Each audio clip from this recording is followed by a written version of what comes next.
Morning. Today I'm going to walk you through how to complete a backup and restore request with our Office Sage Online for your Moodle course.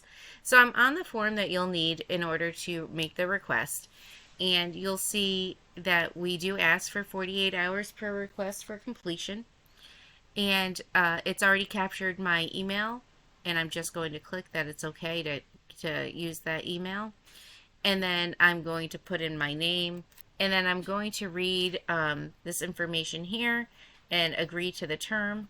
I'm going to provide my phone number. This can be your office number and or your cell number.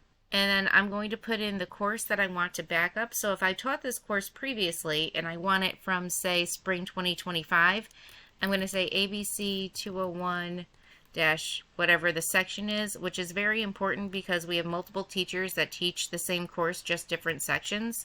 And so I'm just going to say I'm doing section 5. And then I'm going to say I need my spring 2025 course copied. And where do I want this sent to? I'm going to say I want it sent to my current fall course. This question is about if it was recently approved. If your course has been around for a while, you're going to answer no.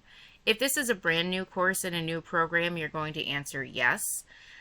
Does this course have a specific format? This is important because if you choose something other than weekly or topics, say you use the grid format where you use pictures, you're going to want to have us copy it over in that same format. So if you click grid, we will be able to capture that format and bring it over. If it's topics or weekly, it'll come over per normal.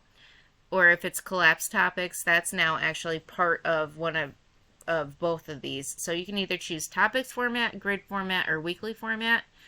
For this example, I'm going to say the grid format. And then I'm going to provide any additional comments here that are relevant to the course.